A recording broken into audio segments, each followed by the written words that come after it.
There may be only minutes, seconds left of someone's life. Why waste time?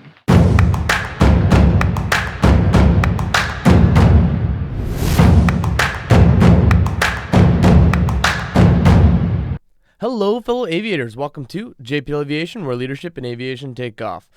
So I did an instrument breakdown, and that seemed to be pretty popular with my instrument check ride with Cody Reynolds. So I just completed my commercial check ride, and I was thinking about doing a breakdown of that as well. It was with Chris Kaplan, DPE. So basically, I'm just going to do the same format that I did last time, me reading the entire rundown of the check ride that I did.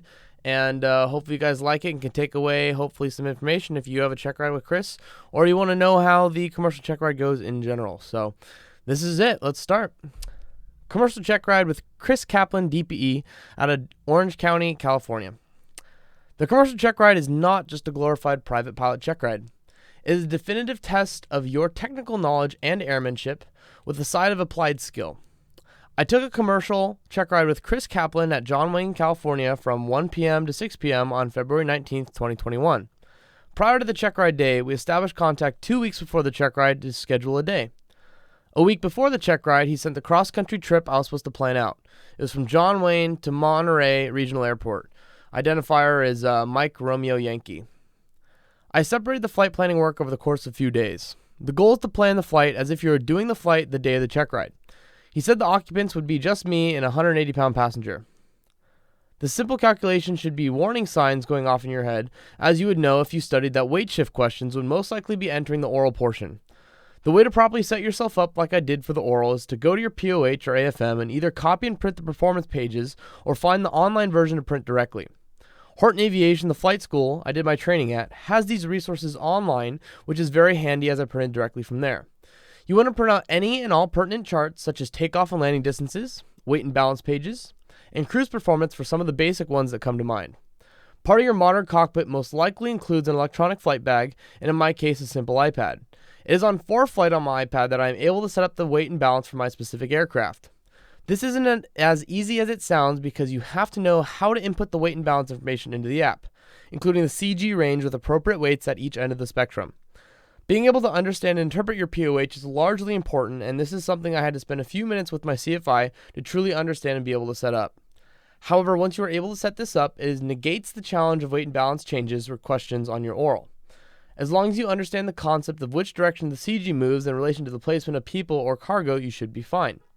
I chose to do the calculation for the weather the night before and morning of, as these will give you an accurate assessment of the performance of your aircraft on that flight that day. If you choose to do it a few days before, you may get some good numbers, but the weather can and probably will switch on a dime and be different the day of your check ride. This is something you just must do as a commercial applicant and go through the tedious task of making a nav log with all the proper performance charts based on the weather within 24 hours of the check ride. For most check rides, your CFI will tell you to get a good night's rest and don't do anything stupid. Well, I must admit that I did not prepare as well as I could have from the right side of a physiological aspect. I was up late working on the performance charts and flight planning due to my work in the afternoon the day prior to the check ride. I also scheduled a preparatory lesson at 7 a.m. the next morning with my instructor to knock the cobwebs off my flying. As you were thinking, a very late night of 12:30 a.m. bedtime and 6 a.m. rise did not suit me well after I got done knocking the cobwebs off in the morning after we flew. All my energy had left. I immediately went home to try to catch a snooze, but as to be expected, I could relax, but my body and my mind was going a million miles per hour as I laid in bed, going over every single scenario on the check ride, and I was unable to shut it off. I was an absolute mess. I decided it was going to be good for me to get some sort of exercise, as I had planned before, despite being absolutely fatigued. I went for a walk, listened to music to zone myself out and get focused on the ride. I started off as a walk, but soon turned into a run, up and down some hills with sprints as I channeled my anxiety and emotion as I was feeling into the proper avenues to pass the ride. For some of you who are athletic and played any sort of high-level sports, you know the feeling of being absolutely focused on the game despite any and all distractions around you at the game itself. This was the mindset I was able to put forth during my exercise, and I immediately felt a wave of calm. Whatever you need to do the day of your check ride, no matter what you're feeling, develop a strategy to be able to achieve a deep level of calm.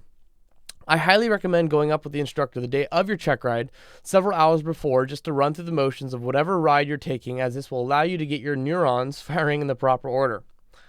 So I honestly, side note from this, I honestly woke up and I went to do the pre-flight that morning with my instructor that day. And it was awful because I was so tired. I was running on like 4.5 hours of sleep. And then I went home and I tried to sleep to take a nap before my check ride. It was at 1 p.m. in the afternoon. And I was just a mess. Anxiety. I had never been so nervous for a check ride in my entire life because I realized the weight of what the commercial check ride was. So it's completely normal if you're going to be feeling that before your check ride coming up if you're watching this. So continuing. I had a conference room booked 3 days prior at John Wayne's FBO ACI jet, as it's a very busy place and I wanted to make sure to have a quiet room to use for the oral. I showed up 20 minutes prior to the start time to have everything prepared and ready to go. At 1 p.m., Chris showed up and sat down as he introduced himself. He has a bit of paperwork and forms to fill out online, so I used the bathroom and came back. We were all set to go with my CFI Jeffrey as he was walking in with the engine logbooks to make sure that the paperwork went smoothly. Chris began with asking me to show him that the airplane was airworthy. He wanted to see all the inspections and documents required to be on the aircraft and completed. Once this was done, Jeffrey left and Chris went through my Bill of Rights. We both logged into IACRA and officially started the oral portion of the check ride. Chris' plan of action went through the ACS, starting with how to stay current as a commercial pilot, takeoffs, landings, flight reviews, how to log time, etc. And there are certain things that I've noticed for every rating that are rote memorization gimmies. Their standard regulations are pertinent information to the rating being sought. Some of those rote memorization items for the commercial rating consist of knowing rules about flying for hire, how to stay current, weight and balance shifts, high altitude operations, pressurization, a more in-depth knowledge of human factors, and knowing how to plan an in-depth flight, including things like airport facility usage, accommodating passengers, all things that require you to use ADM, aeronautical decision making, to a higher level. If you don't know what those memorization items are yet, that's okay. Keep watching my videos and eventually you will. Also, if you found value in my posting of any kind, please leave a like and subscribe to the channel. The goal is to grow my channel while showing you guys a raw journey through aviation while trying to help others with knowledge that they may never have had the ability to find. Back to the check ride. I was then asked a scenario about Bob, who had a 182, and he wanted me to fly with him in it from John Wayne to Monterey for hire. Chris asked if this was okay to do, and I responded with yes because it's a dry lease. Bob has operational control. I'm rated and proficient in that type of aircraft, and it's just me using my flying skills to get paid.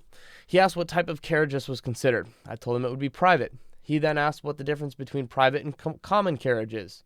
I proceeded to tell him about what holding out means and the labyrinth of things that would make it an illegal flight. Chris told me he has friends who needs to be flown out of Monterey tomorrow, and he's asking if I can take his friend using an airplane from the FBO. This was clearly common carriage, and I told him no. In our prior discussion before the check ride, I told him about my goals with aviation, how aviation charter was my end game.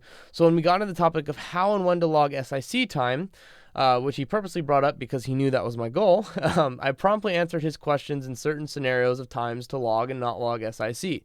He also added a note for commercial pilots that sometimes they get screwed over filling a role on an airplane that doesn't require an SIC, but for insurance they need to have a second pilot on board.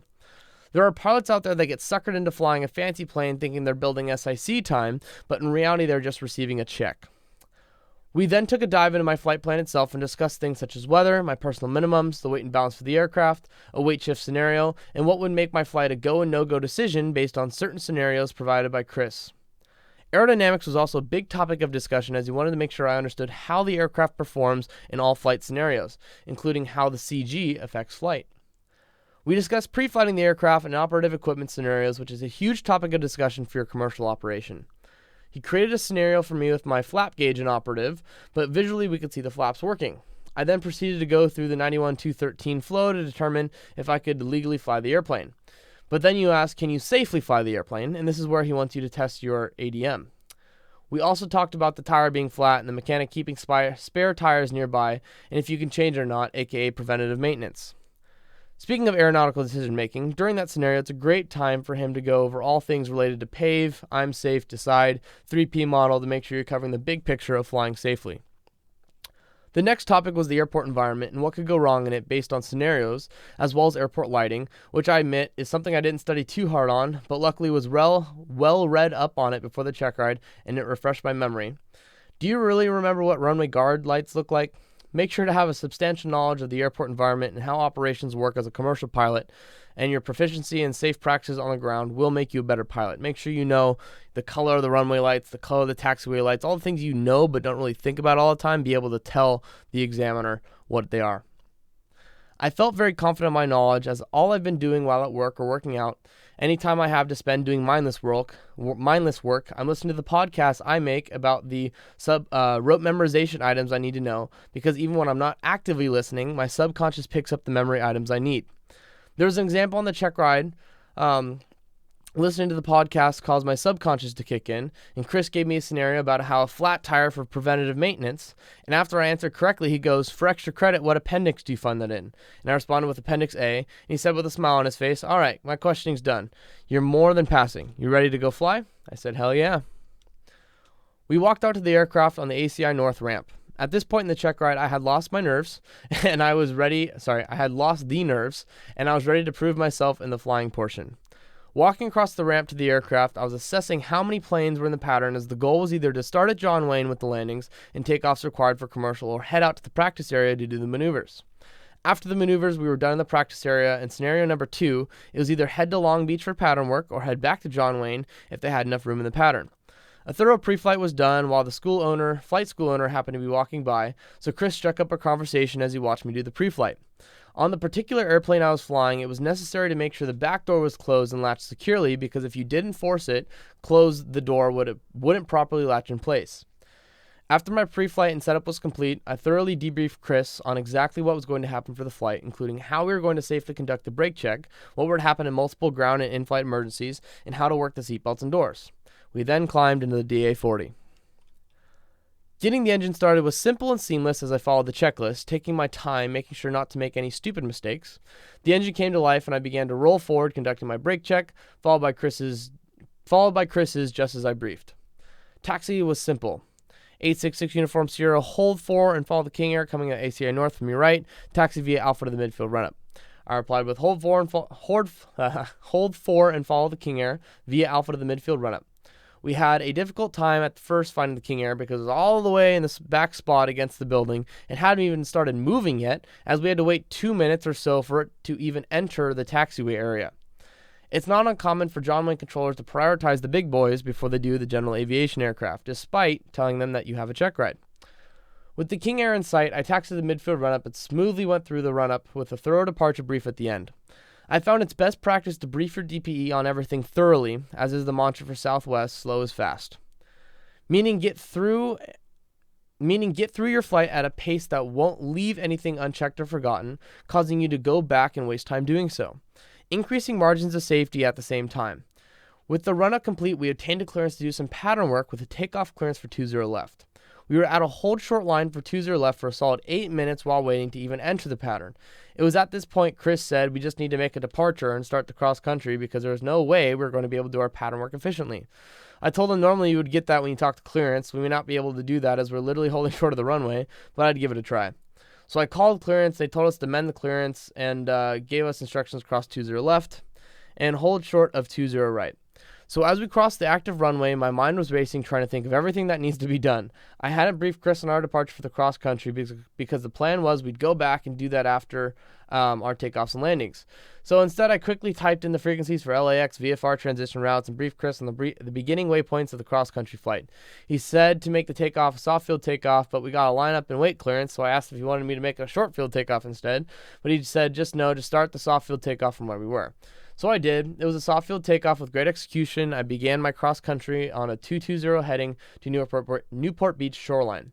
I hit my 2 points after that, and that's when Chris told me to divert Chino. I used the nearest function on the G1000, was told to turn 028 and began to turn that way when Chris goes, no, I need to see you take me to Chino.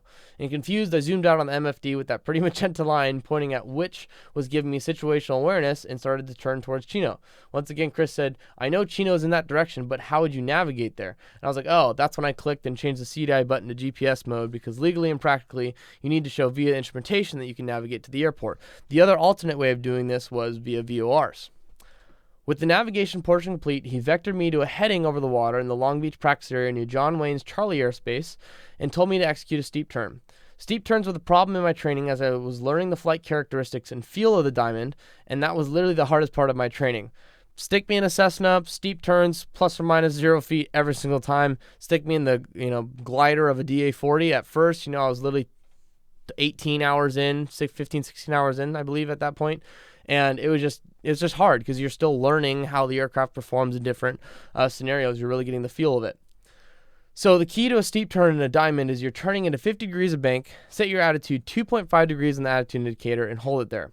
If you start to lose altitude, go to 5 degrees but no more, and if you gain altitude, go down to level, but never exceed 5 degrees pitch adjustment that will cause wild fluctuations of airspeed and altitude. So basically you keep it at 2.5 degrees to maintain your altitude, and if you need to go higher, you just pitch up to 5 degrees, and if you need to go lower, you go down to level, but 2.5 is where you want to keep the aircraft.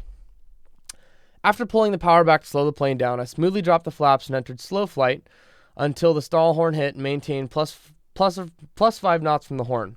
I did a right climbing turn to a heading and recovered out of slow flight. Next up to bat was the sequence of stalls as Chris instructed me to demonstrate a power off stall.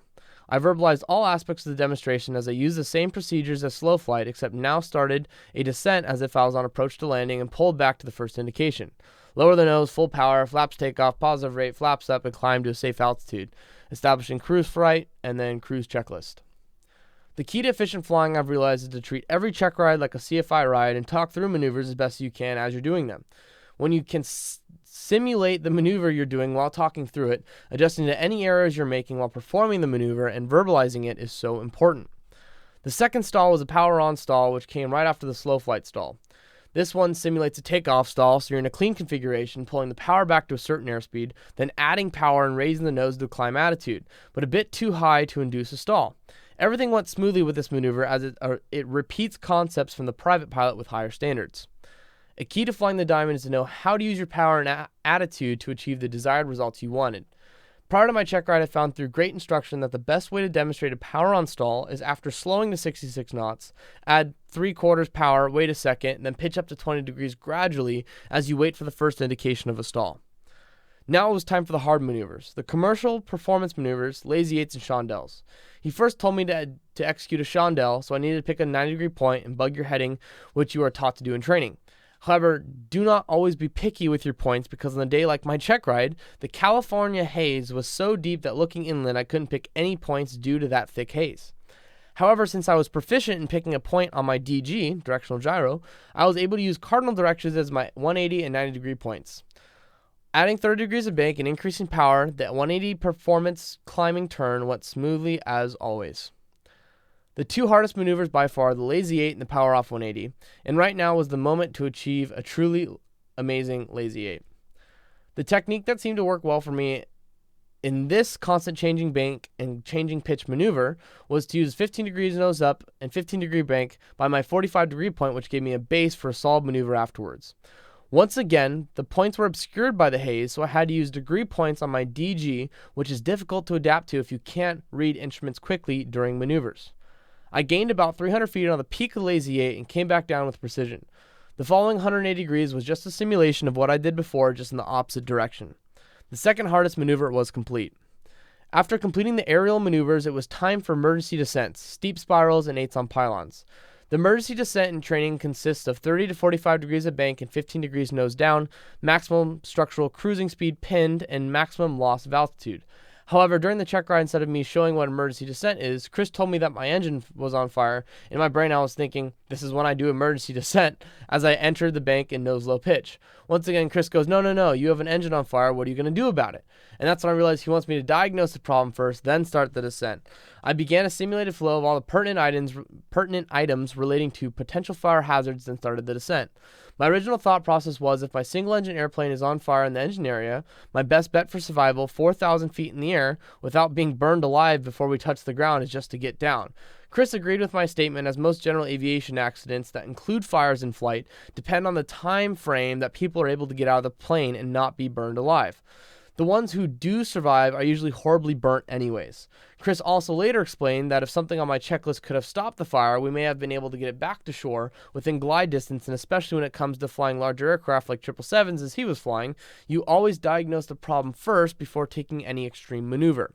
But anyways, we did a steep spiral on the Emmy and Eva platforms to get myself down, maintain best glide, and a constant ground track around the point. It just so happened that the Eva and Emmy platforms make great points for 8s on pylons, so I did my 8s on pylons around them too. Chris said my 8s on pylons were the best he's seen in a long time from any applicant, so I was very proud of that. We only did the 8s on pylons during training once or twice because they felt natural to me. As with your training, focus on your weak areas, not the strong ones. After completing the flight maneuvers, it was time to do last landings and takeoffs. The problem was both airports were very busy at that time. So Chris pulled up his iPad with 4 in the pattern at KSNA and 5 in the pattern at Long Beach. Both were busy, so he asked me which airport I'd like to do landings at. And obviously I picked John Wayne, assuring that, of course, we'd be able to get the landings in. So we headed back to John Wayne, grabbing the ATIS and getting a clearance to Huntington Beach Pier for inbound traffic. I crossed over the tower at 1,300 feet for left traffic 20 left. Up first was a soft field landing, which in the Diamond is not as eventful because you can only take so much pressure off the nose wheel. Flying a perfect pattern is key to a short field landing, and it sets you up well on glide path, especially when you have to extend your downwind because of 3 others in the pattern. Nailing your short field landing is important as it gives you a perspective of what the winds are doing for your power off 180. One more loop around the field for the power off 180 and the landing was nailed in the numbers. Most people now, however, do feel a sense of relief, but just like I explained in my instrument review, the check ride isn't over until the engine stops turning back in your parking spot. After securing the plane, marking down the hobs, and putting my headset away, we headed into the ACI lobby where we did the oral and began the paperwork process of getting me my temporary certificate. We also debriefed the check ride as we talked about G1000 usage, some of Chris's experience with approach angles on final, and what things I can do to improve my flying. Chris said overall pilots are graded on 2 things, technical knowledge and airmanship. How well you know the airplane, its systems, and the environment you're operating in, and how you can use and apply that knowledge properly, utilizing all decision-making skills during the flight. He said my technical knowledge and airmanship were outstanding, and I was just lucky enough to have a great flight on the day of the check ride. Once again, if you found any value in this, please subscribe and share with a friend, drop a like. I'm making this about a month and a half, almost 2 months late because I've just been super busy with stuff. I appreciate you guys checking out the channel. If you haven't checked out other videos, I'm making a bunch of content out there, information-based, so that if you need to study for stuff, really using audio to help you learn things, not necessarily like a deep understanding, but just the rote memorization will get you on your way to understanding material better. So make sure to check out the other videos on the channel. Join me on my journey. Make sure to subscribe. JPL Aviation is where leadership in aviation take off.